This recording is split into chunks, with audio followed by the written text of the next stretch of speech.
Hello दोस्तों, नमस्कार। श्री द्रोणाचार्य के स्टूडियो में आप सभी लोगों का स्वागत है। और फिर से इस इंटरव्यू की कड़ी में मैं आपको एक ऐसी शख्सियत से रूबरू करवाना चाहता हूं जिसने द्रोणाचार्य परिवार के साथ मिलकर अपनी मेहनत से सफलता का परचम लहराया। जिसमें आज हमारे स्टूडियो में पधारे हैं श्री विक्रम चौधरी, सनोप श्री सुंदरलाल जी चौधरी। तो सबसे पहले मैं विक्रम चौधरी का स्वागत करता हूं।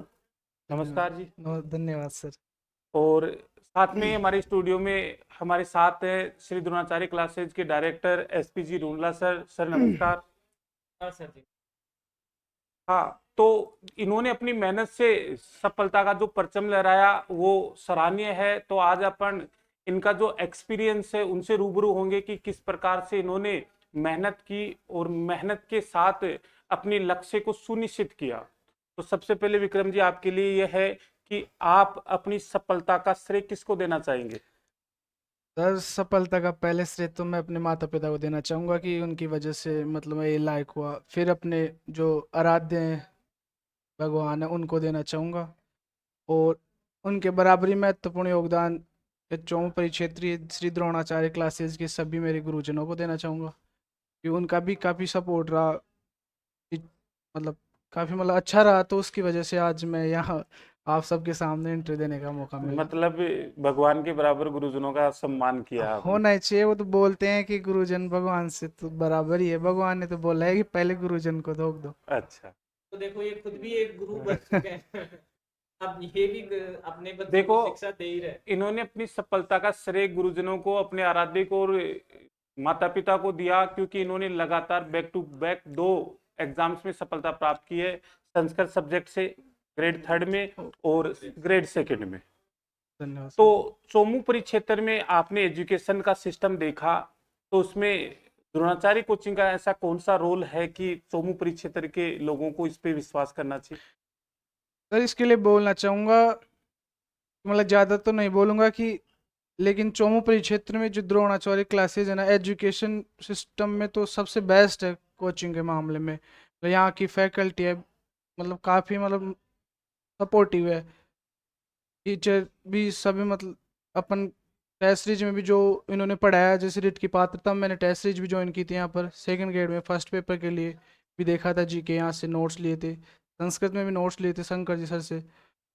तो काफ़ी योगदान रहा। तो उसकी मतलब टेस्ट सीरीज तो इतनी अच्छी है इनकी यहाँ सर की बनाई हुई। तो लगभग लगभग 60-70% मैटर तो पात्रता में तो आपकी टेस्ट सीरीज से मिल गया था।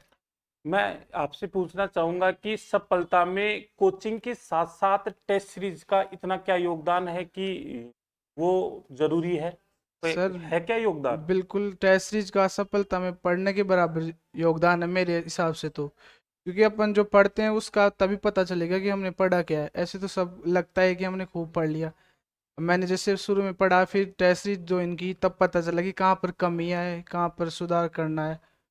उस हिसाब से फिर आगे मदद मतलब मिली। यदि खुद में सुधार करना है तो test series test series join. Join करनी पड़ेगी। अब टेस्ट सीरीज में भी एक चीज और बताओ, ऑफलाइन टेस्ट सीरीज अच्छी रहती है या ऑनलाइन, या दोनों दे सकते हैं? अगर अपने पास सुविधा ऑफलाइन की देने की, तो मेरे हिसाब से ऑफलाइन देना मतलब बेटर बढ़िया ऑप्शन। ऑप्शन है। और अगर ऑप्शन नहीं है तब ऑनलाइन दे सकते हैं। और दोनों देंगे तो भी उसमें कोई दिक्कत नहीं, लेकिन पहले प्रायोरिटी ऑफलाइन की मिल जाए तो अच्छी बात है। तो आपने बताया कि सफलता में पढ़ने के बराबर टेस्ट सीरीज का योगदान है। तो मैं आपसे पूछना चाहूंगा कि आपने जो मेहनत की वो किस प्रकार से की? मतलब आपने कोचिंग भी की, टेस्ट सीरीज भी की, और उसके लिए क्या एक्स्ट्रा एफर्ट लगाया आपने? एफर्ट ये था कि जैसे यहाँ से नोट्स थे वो भी पढ़ता था, कुछ मेरे बनाए हुए थे वो पढ़ता था।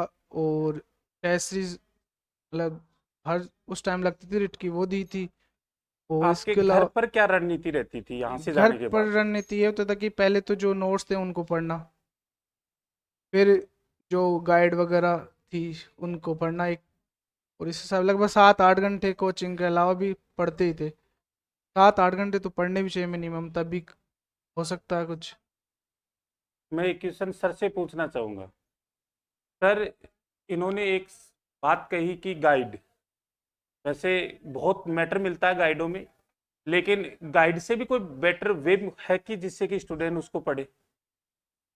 गाइड से एक गाइड बोलते हैं कि पर्टिकुलर कोई जैसे कोई वैकेंसी आ रही है, वैकेंसी से सिलेबस होता है, उस सिलेबस को लगभग लगभग पूरा कवर किया जाता है गाइड। कई गाइडों में क्या है, कोई टॉपिक बढ़िया दे रखा होता है और कोई टॉपिक थोड़ा कम दे रखा होता सही है। है। इसके लिए क्या करे, जो रेफरेंस बुक्स आती है, उन जैसे रेफरेंस बुक्स में जैसे अपने हिंदी ग्रंथ अकादमी की बुक्स आती है, तो लगभग लगभग हर सब्जेक्ट की वो बुक्स आती है। जीके में चाहे हिस्ट्री मान लो, आर्ट एंड कल्चर मान लो, ज्योग्राफी, पॉलिटिकल साइंस, सबकी हिंदी ग्रंथ अकादमी की बुक्स आती है, तो वो सबसे बेस्ट रहती है मेरे अकॉर्डिंग। साथ ही अगर आप किताबों का सहारा और लेना चाहो, अपने राजस्थान बोर्ड की जो किताबें आती है सबसे बढ़िया है। साथ ही अगर एनसीईआरटी बुक्स आती है जैसे 12 तक की सब्जेक्ट वाइज, हाँ, अगर वो भी पढ़ेंगे तो वो भी काफी हेल्पफुल, काफी सहायता मिलती है। तो एक प्रॉपर जो गाइड होती है, उस गाइड पर न जाकर जो रेफरेंस बुक चलती है, अगर उनका सहारा लिया जाता है, उनका जो मैटर है वो एक तो ऑथेंटिक मैटर होता है, साथ ही उनमें डिटेल से वो चीज बताई जाती है। आपने देखा होगा जो जैसे मान लो आप राजस्थान में जो किसान आंदोलन वगैरह या आदिवासी आंदोलन हुए, तो उनका भी अगर आप किसी गाइड में मैटर पढ़ोगे तो ज्यादा हद करके 10-15 पेजों में वो कंप्लीट उसको समझा शॉर्ट देंगे, में दे रखा है। शॉर्ट में दे रखा है, तो उससे भी पूरी चीजें समझ में नहीं आती। परंतु अगर हिंदी ग्रंथ अकादमी की देखे तो प्रॉपर एक पूरी 150-200 पेज की बुक ही है उनकी, तो उनमें से वो सिलेक्टिव मैटर हटो और वो सिलेक्टिव मैटर आगे से वो पढ़ते रहो। उससे क्या है, एक बार तो वो डिटेल से पढ़ो पूरी, बाद में उसमें से सिलेक्टिव चीजें हट लो और वो आगे कंटिन्यू तैयार करते रहो। मेरे अकॉर्डिंग अगर किताबें सहारा लेनी है किताबों का, तो रेफरेंस बुक चलती है जैसे हिंदी ग्रंथ अकादमी की, तो वो सबसे बढ़िया है। अपने राजस्थान बोर्ड की है, एनसीईआरटी की और बुक्स है, तो वो सबसे बेस्ट किताबें रहती है। देखो, राजस्थान सर ने बहुत अच्छी बात बताई है कि यदि शॉर्ट समय में यदि तैयारी करनी है तो आप बेशक गाइड का सहारा ले सकते हो, लेकिन प्रॉपर रूप से आपको तैयारी करनी है तो आपको रेफरेंस बुक ले पढ़नी ही पड़ेगी। और रेफरेंस बुक में बहुत अच्छी बात बताई उन्होंने कि हिंदी साहित्य अकादमी, जिसको आरपीएससी और अधीनस्थ बोर्ड दोनों मान्यता देते हैं, उसके साथ ही आपके माध्यमिक शिक्षा बोर्ड राजस्थान एक अध्ययन की बुक चलती है वो, और एनसीईआरटी की जो बुक है, तो ये आपके लिए मतलब कारागार साबित हो सकती है। सर एक सर इसमें ये भी अच्छा रहता है, किसी भी एग्जाम की तैयारी करिए उससे पहले अपन को वहाँ के मतलब पिछले जो एग्जामों में रिलेटेड जो पेपर है ना वो भी निकालना काफी हेल्पफुल रहता है। मतलब प्रीवियस एग्जाम के हाँ, पेपर अपने को निकालने बहुत चाहिए बहुत जिससे कि हेल्पफुल रहता अपने है। को सहायता मिले।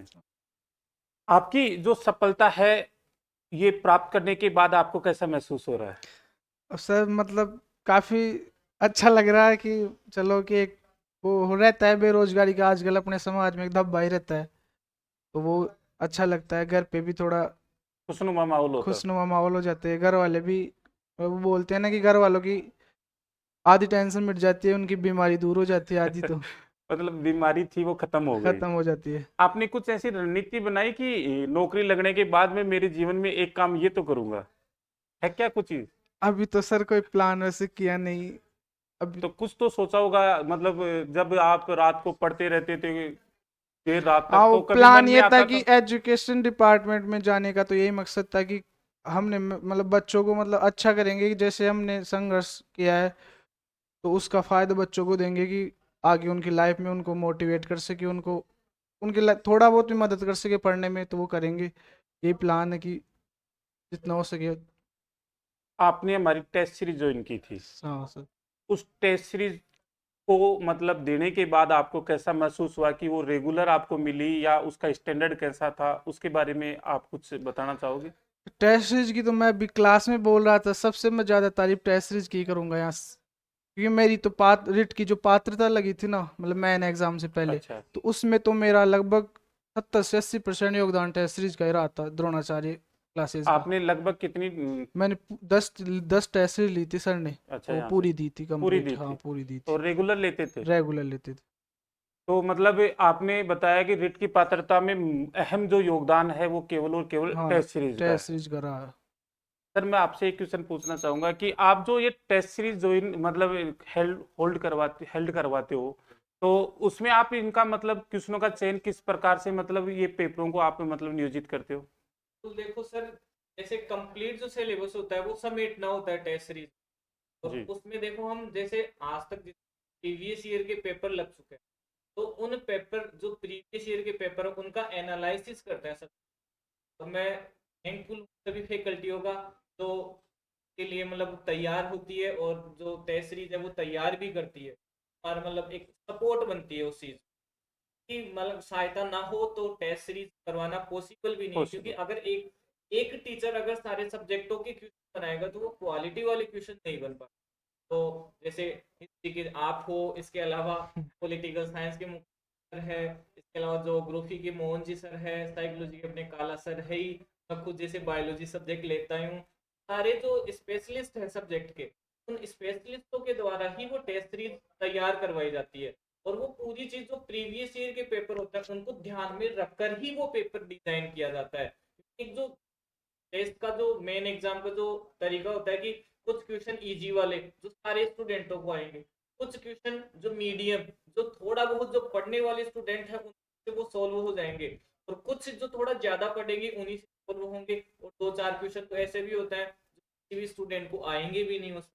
तो एक वो जो स्टैंडर्ड होता है मेन एग्जाम के समय, वो एक प्रॉपर स्टैंडर्ड रखा जाता है। सर एक क्वेश्चन और कि जैसे टेस्ट सीरीज आप शुरू करते हो तो उसमें मतलब सिलेबस का और जो नंबर्स का मतलब वो सिस्टम है वो प्रॉपर आरपीएससी की तरह रखते हो। बिल्कुल या आरपीएससी के अकॉर्डिंग सर ही रहता इनके है। टेस्ट सीरीज में यही अच्छा था कि जैसे पात्रता में आरबीएससी बोर्ड एग्जाम लेती है उसी के अकॉर्डिंग था। मतलब जितना वेटेज जिस टॉपिक का हाँ होना चाहिए उसी उस हिसाब अनुसार से मतलब ऐसे क्वेश्चन। टेस्ट सीरीज तो उन्होंने खुद ने दी है, इनको टेस्ट खुद सीरीज को की तो ज्यादा मैं बेहतर पता है। सही है। मतलब देखो टेस्ट सीरीज देने में भी मजा तभी है कि अकॉर्डिंग टू सिलेबस हो और उसमें जो नंबर का होता है नंबरिंग का वो वेटेज पूरा बराबर होना चाहिए। ऐसे नहीं कि किसी टॉपिक का नंबर का वेटेज कम है और उसके क्वेश्चन ज्यादा है। सही तो बात। टेस्ट सीरीज का तो मजा तो देने में तभी है जब वेटेज के अनुसार यदि क्वेश्चन मिले। आपके लिए लास्ट क्वेश्चन सर कि अब आप जो आपके जूनियर्स स्टूडेंट है उनको क्या संदेश देना चाहोगे जो अभी भी अपनी सफलता के लिए मतलब प्रयासरत हैं? कुछ ऐसा बताना चाहोगे कि जिससे कि आपकी बात से वो मोटिव होके मतलब अपने लक्ष्य को प्राप्त कर सके? मोटिव तो खैर आज यही बोलना चाहूंगा कि सब कर सकते हैं, कोई भी राजस्थान का ऐसा कोई एग्जाम नहीं जो अपन कर नहीं सकते। अगर मन में हो कि ये करना ही है मेरे को एग्जाम, और तो किसी का मेरे मन हिसाब ही से नहीं करे फिर भी कोई करना चाहे? फिर तो सर कैसे होगा, खुद को तो तय करना ही होगा कि हाँ मेरे को सिलेक्शन लेना है, घर वालों के लिए कुछ अच्छा करना है, अपने लिए अच्छा करना है। तो कोई मूल मंत्र बताना चाहोगे कि ऐसे तैयारी करो आप? एक मूल मूल मंत्र तो बताओ जिससे कि वो सफल हो। मूल मंत्र तो यही है, मेहनत ही मूल मंत्र है। अच्छा, मेहनत के अलावा कोई मूल मंत्र नहीं? हाँ ये अब शॉर्टकट तो है ही नहीं किसी भी एग्जाम अगर आप निकल जाता है एग्जाम। कई बार उस टाइम भी नेगेटिव माहौल बनाया था किस लोगों ने कि पेपर लीक होते हैं, कुछ नहीं होगा, और मेरे को भी लगा था कि शायद अपना नहीं होगा। फिर मैंने सोचा कि वो तो देखा जाएगा बाद में क्या होगा क्या नहीं होगा, पेपर लीक होंगे या नहीं होंगे, लेकिन वो कि सर की गाइडेंस और खुद की मेहनत इसको तो लगभग तैयार करे अपन, फिर बाद में होगा जो देखा जाएगा। मतलब ये जो वूमर्स बनते हैं वो सफलता में कहीं मतलब अड़चन नहीं अड़चन नहीं करते? करते, अगर अपने मन में हो कि हाँ मेरे को करना ही है, तो मेरे हिसाब से तो नहीं करते। देखो दोस्तों, ये हमने एक नई शख्सियत से आपको रूबरू करवाया जिन्होंने अपनी मेहनत और अपने गुरुजनों की सहायता से अपने लक्ष्य को प्राप्त किया, और लगातार ऐसी शख्सियत हमारे स्टूडियो में आते रहेंगे और मैं हम आपसे रूबरू करवाते रहेंगे। धन्यवाद।